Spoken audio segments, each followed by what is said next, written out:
eh, pertumbuhan selalu akan memberikan satu tantangan. Semakin cepat pertumbuhan dalam satu gereja, sebenarnya masalah pun juga menjadi besar. Yang kedua adalah gereja yang bertumbuh dengan cepat, biasanya sumber daya manusianya itu belum banyak yang dipersiapkan. Dari contoh misalnya tiba-tiba baru 3 bulan, 4 bulan jadi murid sudah punya anak bimbing, kayak gitu kan? Gimana cara bimbingnya? Pokoknya percaya aja pada Tuhan nanti korban. Of course, itu memang itu iman namanya, betul ya. Tetapi sebenarnya kita juga harus bisa mengantisipasi pertumbuhan. Makanya kemudian saya membuat suatu kurikulum untuk bagaimana sampai dari awal sampai orang itu menjadi pelayan. Itulah kurikulum. Saya menyebut namanya Systems of Growing. Nah, buku ini apa bagian bahan ini saya pikir dalam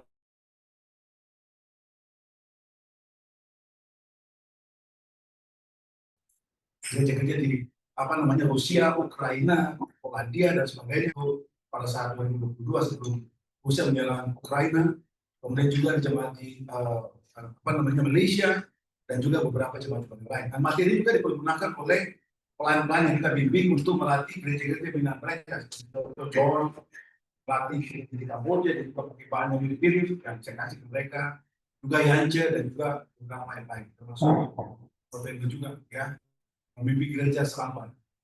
Oke, jadi itu kira-kira. So, untuk kita bisa memahami itu, kita pertama mulai dari yang sangat penting adalah yang saya sebut namanya nah,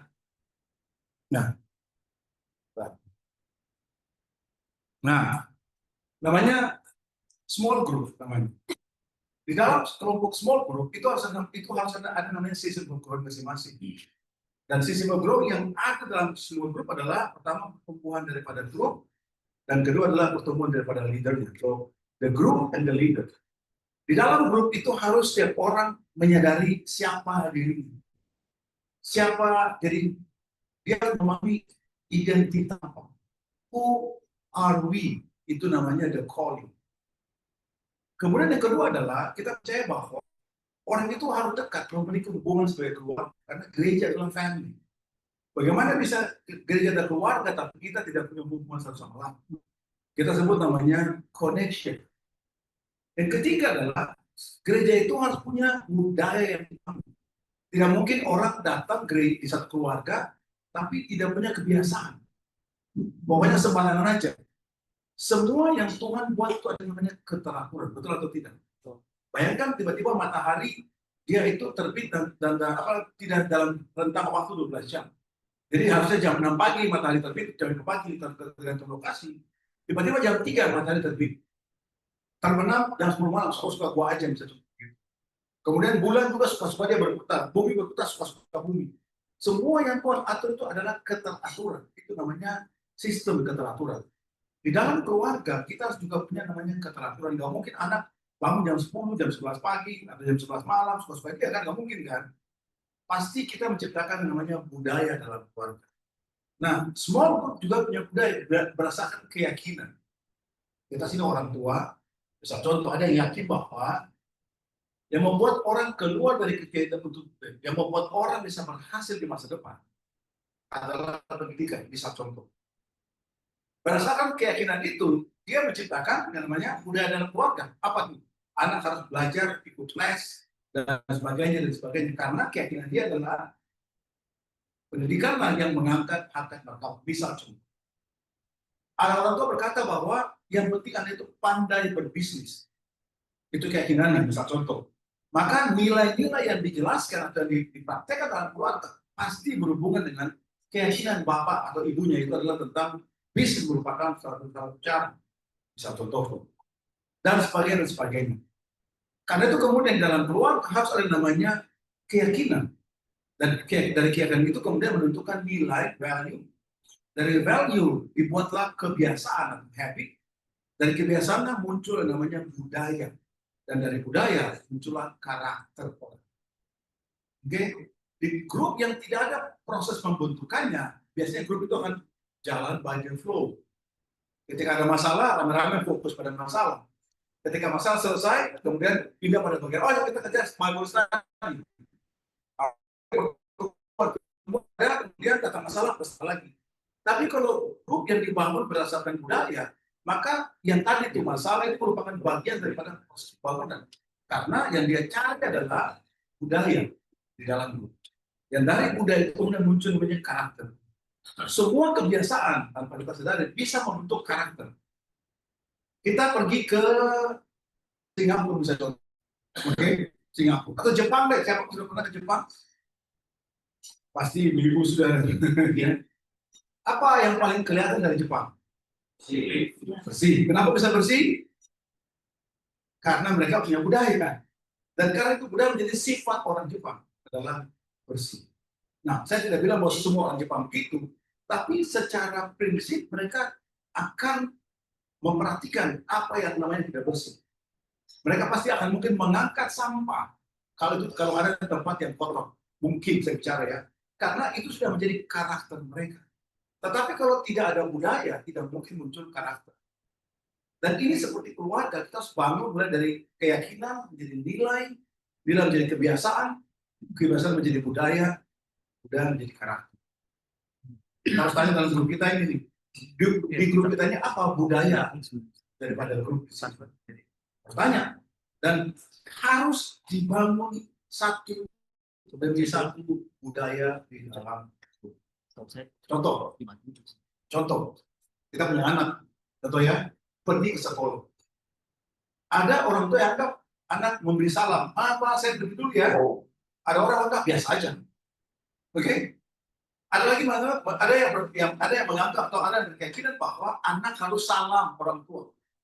Maaf, saya pergi dulu ya. Ada lagi dia cium tangan gitu.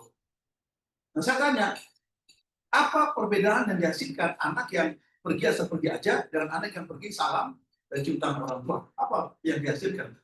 Atau apa yang kelihatan daripada anak-anak itu yang kalau pergi dia pasti cium tangan orang tua? Tentu mereka kan? Sudah tuntas ya. Tahu hormat itu tuh. Nah, dia ada ngerti namanya. Tapi kalau dia harus pergi diam-diam, apa terjadi? Dia bisa nggak terkontrol waktunya sesuka dia. So kelihatan sederhana budaya itu, tapi itu dalamnya pembentukan karakter yang banyak sekali. Jelas maksudnya ya? So grup itu harus namanya budaya. Yang berikut adalah baru pembentukan leadernya. Yang pertama yang dibentuk adalah yang namanya kompetensinya. Kita jadi pemimpin, kita harus tahu gimana cara mengajak orang. Betul? Kita harus tahu gimana caranya memimpin grup. Gimana caranya menegur orang yang lagi lemah. Gimana caranya memberikan encouragement kepada orang. Kalau orang jatuh dosa dan konfes dosa, gimana cara handle-nya? Itu kan semua bagian daripada kompetensi. Jangan-jangan orang yang struggle dan dia ngaku dosa, jadi kita marah-marahin dia. Sementara Alkitab bilang tidak boleh begitu, misalnya contoh ya. So itu namanya kompetensi. Yang berikut adalah karakter daripada leader. Nah, tidak semua dari kita dibesarkan dengan sistem yang tadi, dengan sistem pendidikan yang baik, sistem keluarga yang baik, pendidikan yang baik. Tidak semua begitu. Tidak semua dari kita dibesarkan dengan dari keluarga yang sehat. Di mana bapak memperlakukan anak dengan baik, atau ibu pada anak, suami pada istri, pada suami. Kita tidak semua begitu, tanpa terasa budaya yang kita ambil itu, kita bawa dalam grup. Jadilah karakter kita. Nah, ini yang kita perlu belajar untuk menumbuhkan karakter kita. Di dalam rohani, kita tahu ada 4 karakter yang Tuhan sebutkan, atau 3 karakter. Pertama adalah petani. Yang kedua adalah tentara. Yang ketiga adalah apa? Atlet. Itu 3 karakter yang Tuhan sebut, yang Paulus sebutkan dalam surat kepada Timotius. Tetapi itu contohnya, betapa kita itu harus sudah punya pembentukan karakter daripada leadership. Kemudian adalah conduct itu adalah behavior daripada pemimpin itu. Gimana kalau dia dikasih input oleh orang, dia tersinggung. Kalau orang raise voice kepada dia, oh saya nggak setuju sama kamu. Gimana reaksinya? Apa? Saya gitu bisa coba. Kamu siapa kamu? Conduct nanti. Semakin sehat suatu leader, maka conduct-nya, tingkah lakunya, behavior-nya itu bisa memberikan satu atmosfer yang sehat dalam.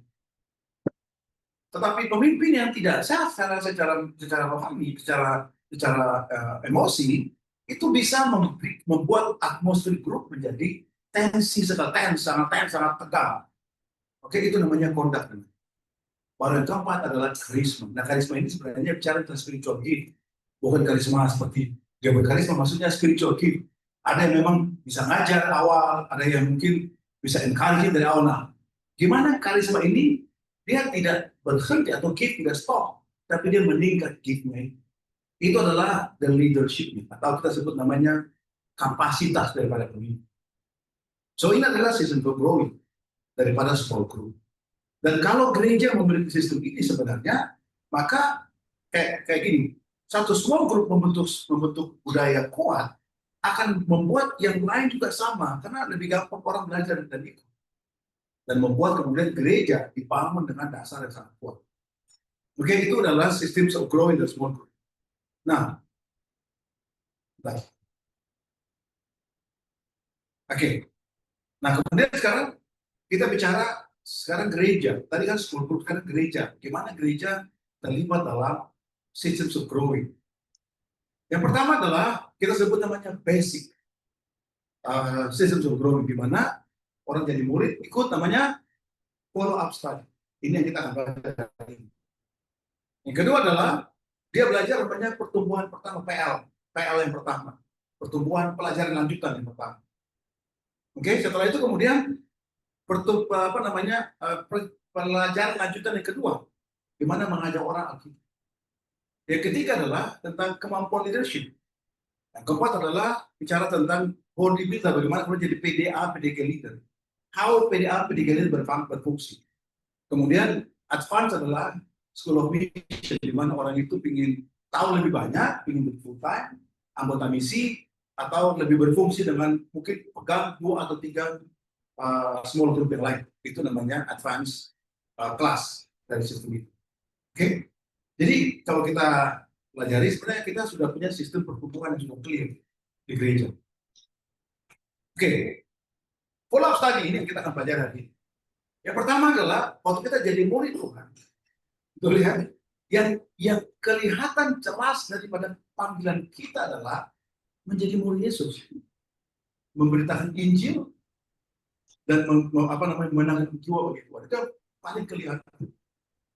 Yang kedua adalah menjadi orang kudus, kan itu. Makanya kita bertobat pada istri, pada suami, anak, menjadi orang kudus. Tapi apakah panggilan sebagai orang Kristen cuma 2 itu? Makanya kita akan pelajari lagi, ada lagi namanya panggilan, the calling yang lain, yang kita harus punya sebagai identitas itu. Kalau kita strong dalam calling kita, maka yang tadi proses selanjutnya dari pembangunan budaya, itu menjadi gampang. Makanya dimulai daripada the calling, panggilan itu.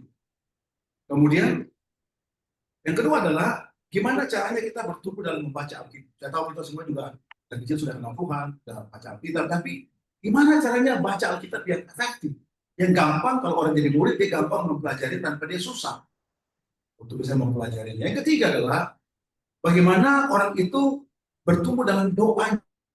Oke, bertumbuh dalam doa. Karena doa itu kan bukan cuman, doa itu bukan sesuatu kita gampang bisa ikuti. Sampai sekarang pun ada orang berdoa, saya masih terus ajari kepada orang. Bahkan pelayan pun saya masih ajari cara berdoa. Ini contoh cara orang berdoa. Dan tanpa terasa kita juga begitu, contoh ini. Contoh ya, Tuhan, makasih malam ini Tuhan, kami senang Tuhan bahwa hari ini kumpul para pemimpin Tuhan. Tuhan, kami mau makan Tuhan. Dan Tuhan, saya tanya, boleh nggak nama Tuhan disebutkan dengan sembarangan? Boleh nggak? Kita sebut nama Tuhan sembarangan dalam hanya satu statement. Ada 5-6 kali nama Tuhan disebutkan tanpa jelas dituturkannya. Menunjukkan sebenarnya kita nafas sebenarnya. Oke, sekarang saya ganti. Tuhan, terima kasih kita bisa berkumpul pada malam hari ini. Terima kasih untuk kebaikan Engkau dalam menuntun setiap orang datang di sini. Kita bisa datang dalam titik ini. Serta kami semua, supaya kami terus bisa belajar dan dalam nama Yesus, kami berdoa untuk cukup. Amin. Saya ganti sekarang. Tuhan, terima kasih Tuhan, malam ini kami bisa bersama dengan Tuhan, kami akan ini Tuhan. Saya tanya, mana lebih yang kamu bisa rasa tersentuh hati kami? Doa sebelumnya. Dan tanpa terasa kita pikir Tuhan itu begitu. Dan sampai sekarang saya masih dengar sampai di daerah-daerah saya udah bilang, come on. Alkitab sendiri bilang, jangan menyebut nama Tuhan dengan sembarang, maksudnya tanpa tujuannya. Ini kan tanpa tujuan ngomong Tuhan, belum-belum kan tanpa tujuan apa-apa, hanya menutupi nervousnya kita dalam berdoa. So ini diajarkan dalam bagaimana berdoa, bahkan cara berdoa, posisi berdoa, itu juga diajarkan. Yang ketiga adalah, kemudian basic Christian doctrine, grace, mercy, fellowship. Itu apa maksudnya? Itu hal sederhana, tapi kita harus bisa memahami secara fundamental apa itu apa namanya doktrin Christian yang basic. Kemudian yang berikut adalah pekerjaan Roh Kudus. Supaya kita juga tahu kalau saya setelah dibantu dengan Roh Kudus, apa fungsi Roh Kudus secara praktikal dalam hidup saya. Oke, salah satunya contoh Roh Kudus itu menjadi materai kepemilikan. Bahwa dengan ada Roh Kudus, kita menjadi milik Tuhan.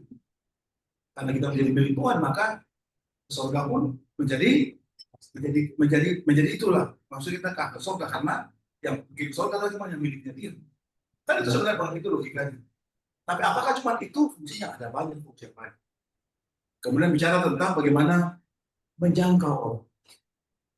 Kata ada di sini yang kalau jangkau orang dia semangat banget. Kadang-kadang juga takut juga nih, jangan-jangan dia terlalu sensitif nih kan. Kadang-kadang orang kita semangat, kita jangkau orang, kita jadi bukannya menjangkau, malah tidak efektif prosesnya. Saya ingat dulu waktu di Australia, karena saya bertobat dan saya lahir baru, saya itu tak ada yang menyuruh, yang saya mungkin pernah cerita. Kan kalau kampus saya kan, di depan itu ada perpustakaan, jadi perpustakaan itu ada tempat kosong, di USW itu ada tempat taman, di mana kalau summer itu biasanya yang mahasiswa duduk sambil makan-makan sih. Yang saya lakukan adalah, saya datang hampir setiap orang. Hello, my name is Ricky. I'm a student here. Do you know Jesus? Dia kan, do you want to know about Jesus? No, tak lagi. Hello, my name is Ricky. I'm a student of civil mechanical engineering. Do you know Jesus? Do you want to know about Jesus? Dia bilang, nggak mau. Saya begini, pertanyaan saya adalah efektif kan? Efektif. No one teach me, but I think itu hal yang bagus. Saya go like orang crazy. Entah ada orang yang mau. Oke, saya Richard teman roommate saya. Dia adalah sekarang seorang profesor kimia kampus negeri dari Sumatera Utara. Orang Batak saya bilang. Waktu dia tanya saya, kenapa orang Kristen beribadah bukan hari Sabat, kenapa hari Minggu? Nah, saya minta jawaban. Namanya orang baru tobat kan. Tapi memang mental tidak mau kalah. Saya bilang, Anda sombong sekali. Terus saya bilang, dan selama hidup saya nggak pernah orang bilang saya sombong kecuali kamu aja. Well, because I do not know how to reach out. Makanya penginjilan itu adalah kita belajar untuk jangkau orang. Apa yang cara yang sopan jangkau orang? Jangan terlalu posisi. Kalau keluarga kita boleh, tapi jangan kayak anak kita gereja sana kayak gitu. Maksudnya jangan. Buat anak jadi masa gereja itu paksaan banget bagi dia. Dia kan decide apa yang penting bagi yang punya belajar dengan baik. Oke, itu namanya reaching out the world. Kemudian yang terakhir yang berikut adalah functioning in the body of Christ. Nah, karena untuk bagian yang saya lupa ganti sebenarnya adalah fasting. Ini harusnya bagian terakhir adalah fasting. Ini saya tidak. Itu sebenarnya maksudnya fasting. Tahu nggak puasa itu apa? Apa fungsi puasa? Bagaimana orang berpuasa? Itu sebenarnya ada 8-9 fungsi puasa dalam Alkitab. Yang kita cuma pakai, yang kita sering lakukan adalah hanya tidak makan, tidak minum. Tapi sebenarnya ada banyak tujuan berpuasa menurut Alkitab yang kita bisa ngerti filosofinya luar biasa. So itu adalah gambaran daripada pelajaran lanjut yang kita ajarkan pertama kepada kepada kita. Ya nanti bahan itu kita pergunakan untuk mengajar kepada setiap orang yang menjadi berbagai murid. Dan kita follow up karena bahan sebenarnya adalah bahan yang kontennya banyak, maka waktu kita bertemu jangan terlalu maksa. Maksudnya jangan terlalu cepat satu bahan panggilan kemudian semua diselesaikan satu-satu sampai selesai. Hitungan saya kalau seperti begini bisa sampai 5-6 bulan baru selesai proses. Oke, tapi 6 bulan itu sudah cukup untuk membangun karakter atau rohani yang baik daripada orang ini. Jelas maksudnya ya? So itu yang tentang functional atau growth system. Nah, ada beberapa yang kedua adalah kelas bertumbuh bersama PR1. Pertama adalah deciding principles. Kemudian weak, walk away, fall away. Boleh nggak kita bilang orang muntah? Saya contoh. Nggak boleh. Oke. Conflict resolution. Sejarah gereja. Christian's doctrine. Calvinis, karismatik, Katolik, Adventist, Jehovah Witness, Mormonism, dan Scientology. Untuk menguatkan supaya kita tidak gampang terpengaruh dengan doktrin salah. Saya nggak bilang doktrin salah, saya bilang tidak terpengaruh doktrin lain. Itu namanya pelajaran. Yang kedua adalah tentang kita mengajar orang kita pelajaran mencari Tuhan, firman Tuhan, pemuridan, dosa, pertobatan, salib dan sebagainya. Itu adalah yang untuk yang kita ini. Oke, jelas ya, itu bahannya. Nah, setelah itu kemudian kita bicara tentang advance class tuh, maksudnya untuk yang intermediate kedua. Di mana penting. Ini kenapa ini?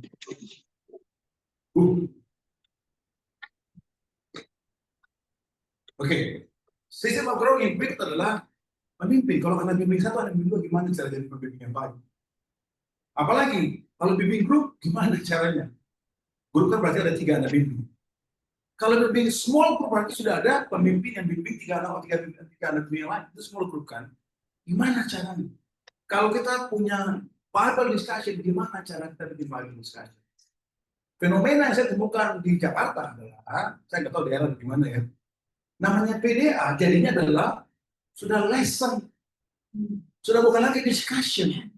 Datang presentasi, oke inilah bahan kita ngomong selesai. Padahal kan namanya Bible discussion. Harusnya Bible discussion, bukan Bible presentation. Oke? Dan ini yang kita bicara ulang-ulang. Kita harus kembali kepada ranah aslinya daripada PDA, di mana orang diskusi Alkitab, bukan presentasi Alkitab. Oke? Yang berikut adalah kemudian basic counseling. Orang tanya, bro, basic counseling itu apa? Dia bilang sederhana, sebenarnya adalah apa yang Alkitab tulis tentang pernikahan. Apa yang Alkitab tulis tentang jadi orang tua, itulah yang namanya basic counseling. Saya rasa kita punya istri duduk pada suami sayang istri dan sebagainya, itulah basic counseling. Oke, kalau sudah mulai problem tambah, itu berarti kita go through namanya intermediate counseling, dimana kita belajar gimana membangun karakter orang, skema dan sebagainya. Lalu kalau advance counseling berarti kita bicara tentang sampai pada level-level yang lebih dalam dan memahami orang dengan semua teori-teori psikologi. Oke, itu basic counseling. Kemudian body book camp adalah how to study the Bible. Itu bicara tentang pengetahuan Alkitab. Kemudian adalah lead bigger group besar, di mana sekarang dia berpegang 2 PDA, 3 PDA. Dan yang berikut adalah how to multiply the group. Karena grupnya sudah banyak, kalau saya ada pegang 3 anak bimbing, semua adalah pemimpin PDA. Jadi kayak pelayan, tak bukan pelayan. Secara fungsi dia adalah pelayan full-time, secara fungsi. Secara posisi dia bukan pelayan, dia orang bekerja, businessman, profesional, tapi dia pegang grup sudah selain pelayan. Nah, gimana caranya dia bisa balance antara kehidupan dia, pekerjaan, usaha, dan juga menemukan istri. Itu namanya body builder camp. Oke, semangat ya kalau gitu ya. Jadi orang datang, orang sudah diperlengkapi sampai pada level yang paling tinggi. Baru kemudian yang berikut adalah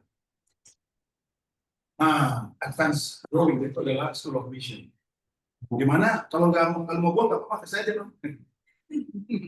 Ini karena terlalu romantis setelah pulang dari work. Biblical studies, personal development, church and ministry developments. Ini sekarang lebih diperluas lagi, history, doctrines, dan world religion. Kita bicara tentang agama lain. Itu ada pada namanya School of Mission, advance system. Oke? So itu kira-kira fungsinya. Jadi semangat ya, kita bisa belajar banyak, kita bisa di sini nih bahan-bahannya personal development-nya. Jadi contoh misalkan personal prayer, public speaking, biblical preaching, sense of calling, semua di sini nih. Marriage and identity, character development, spiritual formation, semua pakai bahasa Inggris semuanya kayak gitu. Oke? Kelas dalam bahasa Inggris semuanya. Kemudian ada namanya reading church planting, leadership dalam gereja, Bible study the Bible, basic counseling, ini tambahan berarti sudah advanced counseling, hermeneutic, women leaders, fungsi wanita dalam gereja bagaimana. Oke, itu juga bagian daripada church and ministry development. Oke. Kemudian yang ketiga adalah biblical study, Old Testament survey, New Testament survey, book, Old Testament book by book, New Testament perjanjian baru buku demi buku. Nah, karena permintaannya adalah, setahu saya jemaat Makassar itu canggih, kita besok loncat ke sini.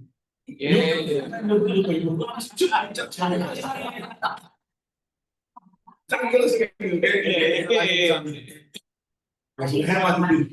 Saking apa itu kita kasih betul. Oke, world religion, kita bicara Katolik, kita bicara Buddhism, Hinduism, dan agnostik, ateis. Dan sebenarnya bukan cuma pengetahuan diajarkan, tapi juga bagaimana gimana menjelaskan iman kita kepada mereka, merasakan custom itu.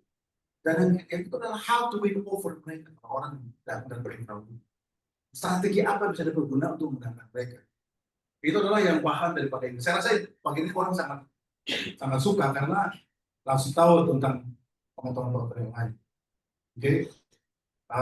Contoh misalkan adalah Buddha, kan pasti sini encounter Buddha kan banyak, terutama Chinese community kan. Kalau kita bisa memahami filosofinya, sebenarnya kita bisa masuk dengan gampang. Karena dalam filosofi Buddha adalah, dia bilang begini, kan dia, kalau kita ada belajar, kan dia kecewa atau dia merasa sedih dengan dunia tambah buruk. Kemudian dia bilang istilah namanya duka, namanya itu kesengsaraan. Dia bilang kesengsaraan atau duka itu datang dari yang namanya keinginan, desire. Jadi untuk orang hilang keinginan itu dia bikin dalamnya 8 jalan, 8 pathful namanya, macam-macam sampai kemudian orang itu di absence of desire adalah orang yang sempurna. Semakin orang sempurna adalah orang yang tidak punya lagi keinginan apa-apa. Itulah ujung daripada agama Buddha. Memahami fundamental itu aja, kita nggak perlu tahu semua isinya, ya. Tapi secara fundamental saya sudah baca, sudah simpulkan, jadi gampang saya ajarkan tanpa harus baca buku sebanyak saya baca. Kira-kira gitu contoh aja, dan juga agama-agama lain. So itulah tentang hal itu. Ada yang mau bertanya? Sebelum kita go to pelajaran selanjutnya, silakan.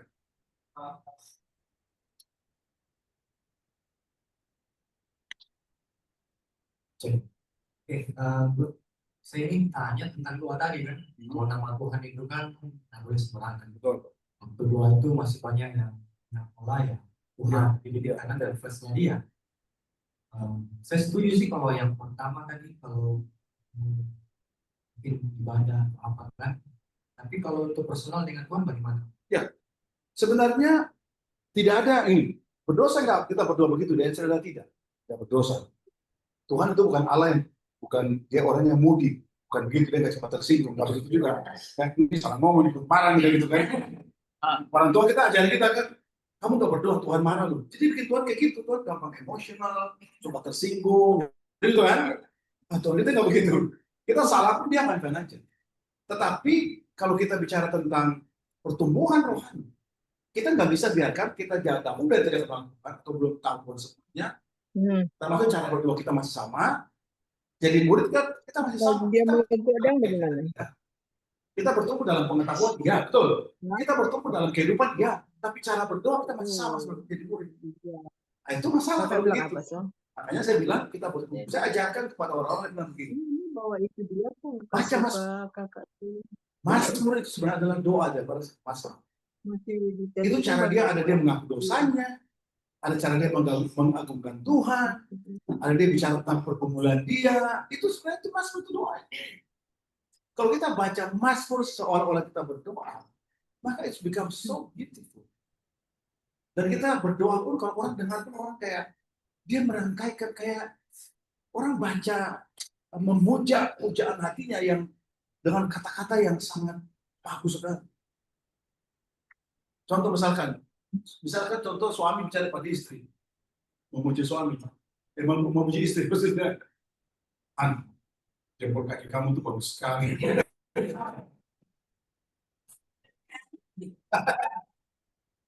Dia baru saya baru bilang pedicure gitu kan. Lalu terus kita bicara pedicure kayak gitu kan. Terus saya wah jempolnya bagus sekali jempol. Udah enak aja, pun dipuji kan. Bisa bilang, wah, engkau cantik sekali. You look so different. Kan enak kan? Tapi imagine, coba kayak kamu sekarang. Itu contoh. Jadi maksud saya adalah, try to be more proactive dalam kita berdoa. Nah, saya nggak bilang, kalau dulu saya harus berdoa, saya pintar doa. Nggak juga. Tapi at least kita bisa mengontrol apa yang kita ucapkan kepada Tuhan. Take your time untuk doa, ambil nafas, breathe, kemudian berdoa dengan tenang. Latihan baca kitab Mazmur untuk kita bisa ngerti berdoa yang baik. Kalau kita belum, is okay, Tuhan tidak marah-marah. But we must learn, harus belajar supaya kita menjadi lebih baik. Di kampus ministry, waktu saya ajarin begini, mereka catat. Jadi ada orang betul-betul mencatatkan berapa nama Tuhan yang disebutkan dalam satu doa. Surprising, ada 100, hanya doa sekitar berapa menit, 100 nama Tuhan disebutkan. For nothing. Mungkin, let's say sekarang saya bicara sama Jimmy. Jim, dari gini Jimmy, waktu kamu datang Jimmy, waktu ketemu sama kamu Jimmy, kamu kan bicara gini Jimmy. Nah, waktu kamu, itu perasaan kamu. Why have to say my name over and over again for no reason? Itu loh maksudnya. Bangga sama kamu. Ada lagi doa begini, ke Tuhan, hari ini engkau telah datang dan kami berdoa kepada Tuhan. Nah, kan sudah sebutkan Tuhan pertama, seolah-olah dua pribadi yang berbeda kan? Harusnya kata Tuhan disebutkan, tapi kata-kata engkau digantikan supaya habis. Tuhan tidak mau namanya sebutkan.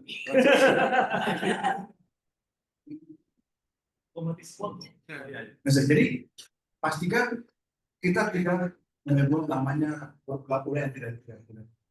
Bukan berarti bahwa kalau begitu semua harus berdoa bagus banget, enggak juga. Tapi itu latihan. Makanya kita harus growing. Ya, thank you. Good question. Ada lagi? Tidak ada? Kalau tidak ada, kita go to the follow-up study. So first, journey of spiritual growth. This is the first journey after became disciple of Jesus. Perjalanan yang pertama dari pertumbuhan rohani kita setelah menjadi seorang Yesus. The first thing, yang paling pertama. Makanya inilah bagian yang kita harus invest dengan serius. Gereja atau ministry yang kita anggap ini biasanya tidak akan mendapatkan jiwa baru yang lebih strong iman. Karena kita anggap dia bisa sendiri. Tapi grup yang betul-betul dia fokus dan mengajar sampai selesai dan memastikan itu terjadi, dia membentuk ministry yang solid. Jadi karena itu kemudian pastikan kita waktu membaca ini kita harus melakukannya dengan sungguh-sungguh. Okay. So after baptism, what next? Kita sudah bicara tadi. Pasti yang paling penting daripada kita adalah, atau yang berubah daripada kita adalah kita mulai punya namanya identitas. Yang pertama adalah brothers. Betul atau tidak? Betul atau tidak? Kita lihat sekarang sesama saudara kita menjadi saudara saya dalam Tuhan. Kalau dulu kita bergereja, kita anggap semua orang gereja. Tapi kita tidak pernah punya cara berpikir yang mengatakan bahwa dia adalah my bro dan my sis. Sekarang becomes real, dia adalah my bro dan my sis. Saya tanya begini, kita bertemu sama, kita contoh kamu lagi ngobrol di airport. Let's say airport di mana ya? Di apa? Nggak ada gereja. Yang ada gereja apa? Misalkan di Ternate bisa contoh. Ada traveling bus ke teman. Oh ya, nanti dulu. Kamu ketemu sama orang yang sesama beragama Kristen. Gimana reaksinya? Biasa kan? Oke. Sekarang ketemu oh, dari mana? Oh, saya dari Jakarta. Oh, Jakarta di mana sih? Oh ya, oke, dari Makassar. Oke. Terus dia kemudian lagi makan berdua. Wah, kamu bilang, wah Pak, dari gereja mana? Terus dia bilang, oh saya di GKD. What dia respon? Wah, maksudnya GKD, bro, gitu kan? Masa GKD sama dong? Kita kan nggak begitu. Masa nggak begitu? Kan? Masa kita heboh? Kenapa kita heboh? Why you heboh? because you have identity yang sama. That what makes us different. Karena now we share the same identity. Kita bagi identitas yang sama, KTP yang sama sebagai sesama murid. That's the difference. Okay? Makanya kemudian yang paling penting adalah kita harus tahu siapa diri kita. What is our identity? Inilah pembangunan yang pertama adalah supaya orang yang jadi murid dia ngerti siapa dirinya. Dan dia berjalan mencapai tujuannya. Karena kita belum sempurna mencapai kita punya identity, but we find supaya kita bisa punya identity. So that's the whole purpose daripada the calling itu. So 1 Petrus 2 sebenarnya dikatakan tetapi kamulah umat yang terpilih, imamat yang rajani, umat kudus, dan umat kudus kepunyaan Allah, okay? Dan kamu harus yang kepadanya kamu memberitakan tentang kebaikan Tuhan yang telah memanggil kamu keluar daripada kegelapan untuk menuju kepada cahaya yang terang. Itu kan dia waktu kamu lah, itu kan dia bicara tentang identitas. Kalimat ini bagi kita sekarang is a statement, betul? Tapi bagi orang Yahudi, there's their identity. Itu ID mereka. Sampai sekarang orang Yahudi dia sangat bangga dengan keyahudiannya. Because they believe they are a chosen nation. Mereka adalah bangsa yang terpilih. Dibandingkan semua bangsa lain, mereka the chosen nation. Makanya mereka berbeda. Sama seperti kita hari ini. Kita harus bangga karena kita adalah a chosen nation. Kita adalah a royal priesthood. Kita adalah orang kudus. Kita adalah milik Tuhan. This is our identity. Problem daripada orang yang tidak menyadari ini adalah dia menganggap saja. Dia menganggap biasa. Kalau orang berjuang untuk mendapatkan warga negara Amerika, dan tiba-tiba dia mendapatkan dengan gratis, bisa contoh gratis. Gimana reaksi orang itu waktu dia kasih tahu dia dapat warga negara Amerika? Dan dia sudah cari bertahun-tahun dan sering bawa. Pasti seluruh dunia tahu. Dia posting, dia punya Facebook, dia posting Instagramnya, dia tunjukkan dia warga negara Amerika. Pasti karena itu kebanggaan. Sama juga. Identitas ini adalah merupakan kebanggaan kita. Nah, sekarang how we deliver ini paling penting. Kita harus meresapi itu. Kita harus meresapi setiap kata dari itu. Jadi untuk kita ajar kepada anak bibi kita setelah dibaptis adalah, kamu ngerti nggak? Kamu adalah umat pilihan Tuhan. You are a chosen race. Dulu kamu bilang begini, saya tahu kamu bergumul. Saya tahu di keluargamu kamu tidak dianggap. Saya tahu kamu mungkin mengalami perjalanan hidup yang tidak gampang. Kan kita yang berbesar sama dia kan? Saya tahu kamu dulu pernah mengalami pelecehan. Misal contoh ya. Saya tahu kamu been going through so many difficulties in your life. Tapi kamu harus tahu hari ini, kamu adalah special. Kamu harus komunikasikan dengan diri kamu adalah kamu itu special. Kamu chosen. Kamu Tuhan pilih kamu. Bukan cuma Tuhan pilih kamu adalah imam. Kamu itu melayani di kerajaan kamu. Royal priesthood. Bukan cuma kamu melayani, kamu adalah orang kudus. Kamu adalah punya Tuhan. So your body, kemudian kita bilang, kalau orang struggle dengan dosa ketidakmurnian, dia bilang your body. Pikiran kamu, pikiran kamu, tubuh kamu adalah milik Tuhan. Dan Tuhan telah beli kamu dengan harga yang mahal. So inilah yang pertama kita bicarakan untuk orang menyadari siapa dia. Ini kita harus bicara ulang-ulang untuk orang ingat supaya dia bisa menjaga pemikiran, supaya dia bisa mengalahkan kegalauan masa lalunya kalau dia menemukan siapa dia.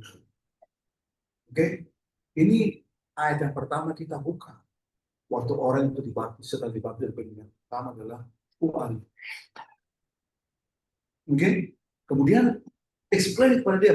Maka ini bagian ini jangan asal buka Alkitab kemudian kita pindah, enggak. Tanya kepada dia, apa ciri-ciri orang yang merasa adalah umat Tuhan, umat pilihan Tuhan? Apa ciri-ciri? Kalau kamu merasa kamu adalah umat Tuhan, apa yang mungkin berpengaruh pada hidup kamu saat ini? Kita make sure dia bisa mengerti secara, dia bisa memahami secara praktik. Oke, itu contoh, itu pembinaan pertama. Ini ada pertama. Pertama, make sure dia understand. Kalau orangnya agak sederhana, oke, kemudian suruh dia pulang, oke. Kamu pulang, kamu tulislah umat pilihan Tuhan, umat pilihan, Imam Matahari. Jadi kamu ada 4 bagian, dia sebutkan satu persatu. Kalau ini jadi itu adalah kira-kira apa yang dilakukan berdasarkan dia punya titel ini berdasarkan. Nanti kamu WA ke saya, kita diskusi lagi. Itu harus meresapi, tidak boleh itu sekedar informasi. Sebulan sekali lagi, 1 Petrus 2 ini harus diresapi. Bukan dia dikasih tahu pada orang. Kalau malam ini kita belum pernah diketahui, maybe take your time untuk berpikir. Kalau saya kan because saya adalah a chosen nation, what affect me? Now if I claim I am a chosen nation. Kalau sekarang saya adalah umat yang Tuhan pilih, apa yang terjadi hidup saya setelah saya tahu saya sekarang? Itu harus kita bisa mengenal sampai itu internalize, sampai masuk ke dalam saat proses ini. Jelas maksudnya, itu namanya meditasi. Nah, saya bilang tadi itu adalah meditasi. Meditasi maksudnya adalah kita pikirkan ulang-ulang sampai kita bisa menemukan yang praktikal bagi kita. Itu adalah meditasi. Oke? So, dia bilang adalah ada 5 identitas. Royal, a chosen race, royal priesthood, God's own position, holy nation, dan evangelist. Untuk memberitakan tentang perbuatan Tuhan yang ajaib bagi semua. So, setiap dari mulia Yesus adalah inilah kita, ID kita. Kita adalah umat yang Tuhan pilih khusus. Wah, mungkin kita bukan orang yang beruntung hidup kita. Mungkin kita bukan orang yang terlalu berpendidikan. Enggak apa-apa. Tak ada hubungan dengan sarjana, tidak sarjana. Tinggi dalam pendidikan kita, tampan, ganteng, kurang ganteng, kurang cantik, atau harta banyak, harta sedikit. Gak ada hubungannya.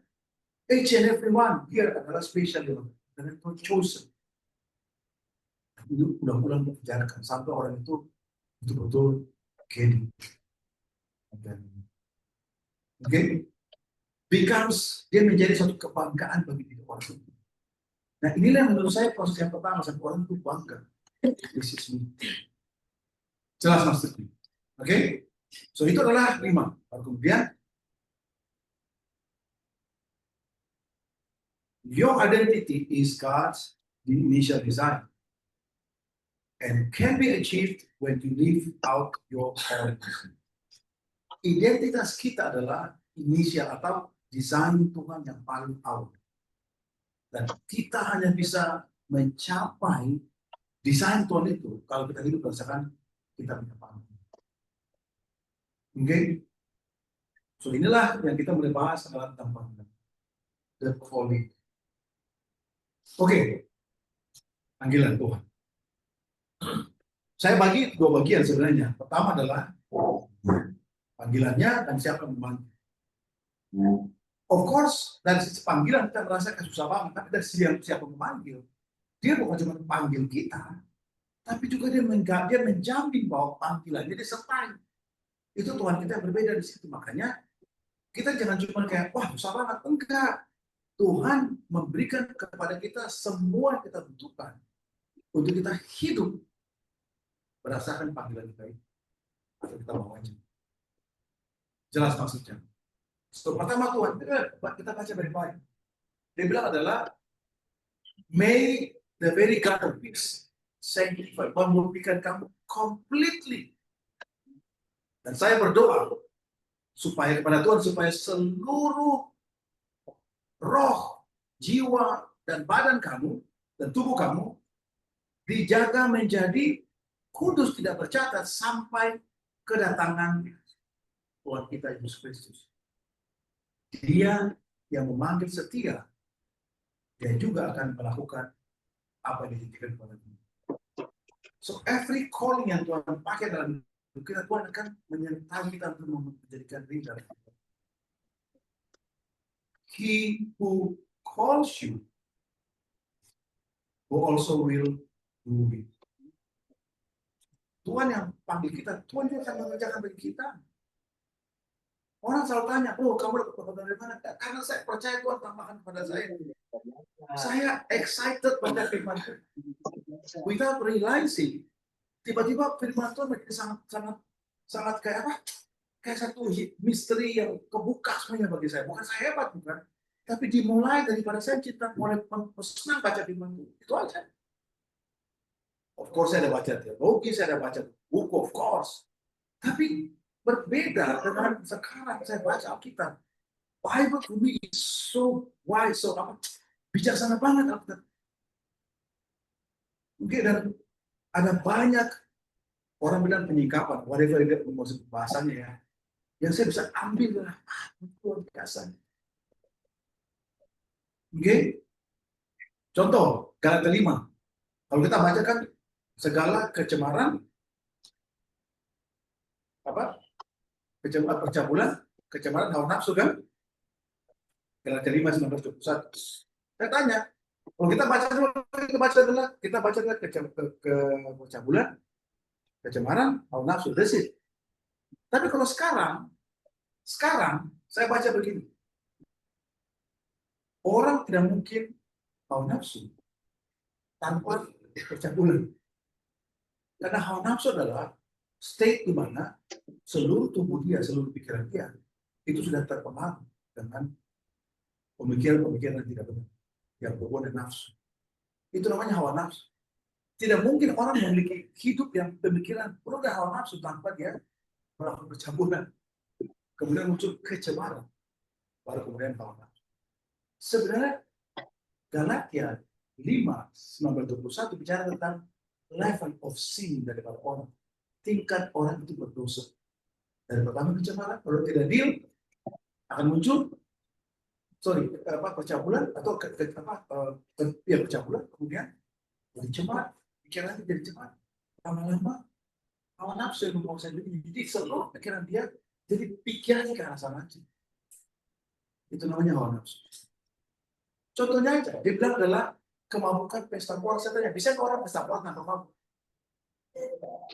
Jadi orang suka mabuk baru muncul pesta pora, kan itu level kenaikannya. Ngerti maksudnya? Dan kau bisa baca semua yang lain itu adalah level kenaikan. Contoh dosa yang lain, semua adalah level kenaikan. Sampai pada level paling tinggi yaitu pada terakhir. Itu contoh sihir dan berhala. Dia tidak bilang berhala dan sihir berhala. Karena itu level daripada orang terlibat dengan itu adalah kepada berhala yang lebih baik. Contohnya aja. Nah itu kan menurut saya indah firman Tuhan. Tetapi semua itu bisa kita dapatkan kalau kita betul mencintai Tuhan. Sama juga Tuhan yang memanggil kita akan juga memampukan kamu dan saya melakukan panggilan. Makanya ini yang paling penting bagi kita brothers and sisters. Waktu jadi pemimpin, saya tahu kita punya ketakutan. Betul atau tidak? Waktu ada jadi pemimpin, saya tahu kita juga tidak mau sombong. Kalau berkata, gue pasti bisa, kan betul kan? Kita ada mempertanyakan diri kita, kan? Saya bisa nggak ya? Itu sehat, itu normal. Oke, tapi itu bagus untuk kita juga belajar untuk bisa minta nasihat, check advice. Yang tidak boleh muncul dalam pikiran kita adalah, saya nggak bisa. Kalau waktu bilang saya tidak bisa, kita membatasi janji Tuhan di sini. Walau Tuhan yang berjanji, Tuhan juga akan melakukan. Setiap kali kita berkata tidak bisa secara rohani, kita membatasi pekerjaan Tuhan. Kita tidak boleh bilang kita bisa semua hal, kok sombong kita, betul? Tapi kita juga tidak bisa bilang saya nggak bisa saya, karena kita meragukan diri kita. Kalau kita meragukan diri kita secara spiritual, sebenarnya kita melakukan Tuhan bekerja. So ini hal yang kita harus pegang sehingga di embrace ketika gereja bertambah. Kita jangan batasi galak. Oh, cuma 3 saja cukup. Saya nggak bisa. Oke, gereja sudah pertama. Oh, kalau saya dapat 5 dunia lagi yang baru, saya senang karena saya bisa bagi beban sama-sama. Saya bisa pikul beban sama-sama. Kan enak. Jadi sehingga kelihatan jemaat Makassar, jemaat yang kayak semua embracing, sama menyambut pertemuan. Menyambut tanggung jawab, bukan sombong, tapi menyambut karena jemaat percaya, bukan kita yang mampu melakukan, tapi Tuhan yang memberikan panggilan itu, mampu mengerjakan. Ini kan iman sebenarnya. Ini yang kita harus bicara ke diri kita ulang-ulang, bahwa bukan karena saya, tapi Tuhan yang sambung. Saya tidak pernah, dan istri kita nggak pernah tolak. Kamu jemaat kenal kita nggak pernah bilang tidak. Disuruh angkat kursi, saya nggak nolak, saya akan angkat kursi kalau itu mampu. Oke? Bukan karena kita bilang kita hebat, tapi kita percaya Tuhan yang memampukan kita untuk melakukan. Jelas maksudnya? Oke? Dia bilang dia itu his divine power semua telah diberikan kepada kita untuk kita bisa hidup kudus. His divine power has given to us all things that pertain to life and godliness through the knowledge of Him.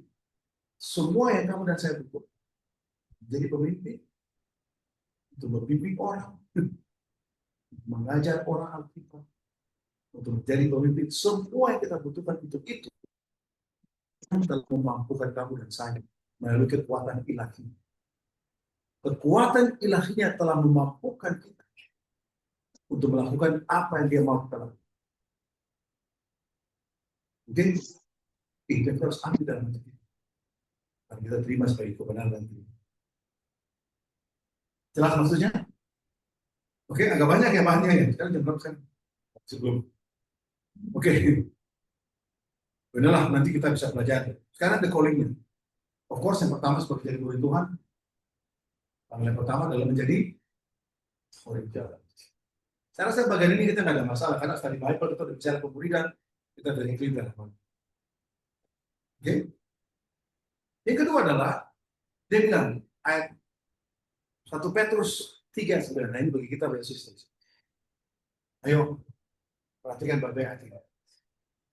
Dia bilang adalah jangan membalas kejahatan dengan kejahatan atau kutukan dengan kutukan, sebaliknya dengan blessing, memberkati. Karena itulah kamu tahu kamu itu dipanggil untuk menerima blessing. Berarti kamu nggak butuh saya untuk doain kamu untuk blessing. Kamu nggak butuh pendeta Veno, pendeta Jimmy untuk Tuhan kamu terima blessing. Karena kamu dipanggil Tuhan untuk terima blessing. Dan blessing itu kita tahu kan bukan cuma kita jiwa, tapi juga ada namanya earthly, physical blessing. Usaha kita bukan mesti sogok, bukan begitu. Kalau yang saya ajarkan adalah kasih uang, kemudian Tuhan berkati, itu namanya sogok namanya. Oh yang ini enggak, kamu enggak kasih pun dengan blessing kamu kok. Karena kamu telah dipanggil untuk terima blessing. Nah, saya ulang sekali lagi. Baik, kita pulang, jangan kita salah nih. Nih, kalau yang Ono ajarkan, Ono itu berarti yang sebelah sana, orang Jakarta bilang Ono, adalah Anda bayar, Tuhan bless. Anda kasih, Tuhan balas. Alkitab bilang, enggak. Panggilan kita adalah untuk terima itu. Kamu enggak kasih, tetap diberkati. Dia enggak kayak, oh, lu enggak kasih kesepuluhan, oke, saya ingin kamu, gitu. Enggak begitu juga. Tuhan bukan Allah yang akan tersinggung gara-gara kita enggak kasih. Dia bukan Allah yang mata berita. Enggak. Dia bukan Allah yang tersinggung dari, oh ini enggak segini, saya akan berusaha. Dia susah. Tuhan enggak begitu, itu hanya manusia yang jelas yang memikirkan begitu. Karena Allah itu terlalu righteous untuk memikirkan kejahatan bagi hidup orang. Enggak ada pun. Jelas maksudnya. Jadi kalau kita baca ini di versi panggilan kita adalah terima blessing, panggilan kita. Jelas maksudnya. Makanya jangan takut, jangan ragu-ragu karena of course kita harus hati-hati, jangan investasi sembarangan. Betul, itu kan bagian daripada kita punya pemimpin, seek advice dan nasihat, itu kan betul. Tetapi you are called to receive blessing. Blessing kebahagiaan, blessing hubungan suami istri yang baik, blessing anak-anak yang bergumul yang lebih baik. Every blessing kita harapkan, itu kita terima. Oke? Asal kita mau percaya kepada. Benar kan panggilannya? So, Tuhan bukan Tuhan disogok, buat dia kasih. Enggak. Sejak kita jadi murid Tuhan, at that point, kita terima calling, kita receive calling untuk terima blessing dari Tuhan. Jelas. Ajarin kepada orang supaya jangan dia transaksional. Tahu transaksional? Berdoa, Tuhan jawab. Enggak, kita doakan, kita dia kok. Kita bukan datang berdoa supaya Tuhan berkati usaha saya. Itu yang membuat kenapa Tuhan tidak mungkin tidak blessing kita. I don't know. Saya bukan Tuhan. Karena pikiran kita, kalau saya tidak berdoa, kalau saya berdoa, nanti usaha saya diberkati diperlancar Tuhan. Itu salah. Karena Tuhan tak ada hubungan dengan doa. Tuhan memang bless kita tanpa kita doa tidak doa, ya nggak apa-apa. Bukan berarti kalau itu gua nggak doa aja, itu juga tidak benar kan? Itu malah namanya memuji Tuhan. Memuji Tuhan. Kita tak boleh mencoba put God to the test. Oh, kan ini kan betul, jadi ngapain gua doa kan? Kita bisa terima, pas kita terima dong. Mana Tuhan, kita metode. Kita main puji Tuhan, coba tuh. Nggak begitu. Tuhan tidak boleh dicobai. Tapi hati kita adalah, we believe God will bless my life. Saya menjadi rohani bukan karena saya ingin itu. Saya rohani karena saya tahu itulah the best way saya bisa punya kehidupan yang benar. Yang ini tanpa dusun, itu maksud. Oke? Jelas maksudnya? Jadi kalau kita buka usaha baru, jangan minta, gak apa-apa, minta pendeta doa itu gak apa-apa, itu part daripada keluarga. Hanya personal blessing kan. Tapi jangan pikir gara-gara kalau bukan pendeta Jimmy yang berdoa atau pendeta Veno, nggak jadi usaha doa. Jangan begitu, salah. Kita nggak pakai begitu-begitu. Oke? Yang ono sana ajaran di sini nggak begitu. Jelas maksudnya? Semangat ya, kalau gitu ya. Ini kurang semangat saya lagi. Semangat, oke. Panggil saya makan aja berarti. Makan oke. Makan aja. Ada kan lagi yang banyak kan kasih amplop kan makin tebal kan, dengan makin tebal amplop makin juga kayak gitu kan. PK. Itu dia. Ya, oke. Yang berikut adalah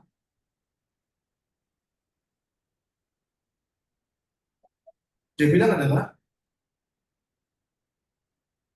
ayat 1 Timotius 6 ayat 11-12. Tetapi engkau, hai anak atau manusia kepunyaan Allah, hindarilah semua hal ini dan ikutilah namanya kebenaran, kesalehan, iman, kasih, kesabaran, kelemah lembutan. Bertaruhlah dalam pertarungan yang baik dalam iman, taruhlah berpegang kepada eternal life yang di mana kamu itu dipanggil. Jadi panggilan kita adalah berjuang untuk kehidupan kekal. Itu panggilan kita. Berarti kalau itu berjuang, ada namanya santai. Pursue, kejar. Kita sudah punya, tapi bukan berarti bahwa kita simpan. Seperti kita ini mau sehat tapi tidak mau olahraga. Oke, sudah gitu, kalau udah tahu asam urat, maka sembarangan sama aja maksudnya kan. Oke, jadi berkurang aja, berkurang. Oke, tapi intinya adalah bahwa panggilan kita adalah untuk pursue kita mulai. Jadi kita boleh harusnya baca kita. Baca kita harus nggak baca kita? Harus. Kenapa harus? Karena bagian daripada mengejar ke akhirnya diri kita. Walaupun kita sudah punya, mengejar itu sebenarnya latihan. Oke? Itu maksud. Berdoa perlu nggak? Perlu. Berpuasa perlu nggak? Perlu. Datang ke gereja, ke PDG, perlu nggak? Perlu.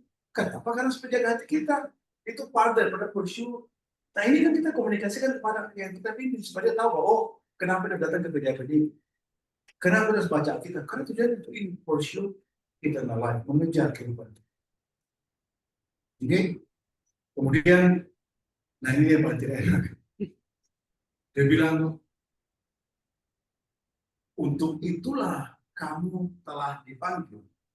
Karena Tuhan Kristus telah menderita untuk kami, kamu meninggalkan kepada kita contoh dan bahwa kamu harus mengikuti jalan, follow his step.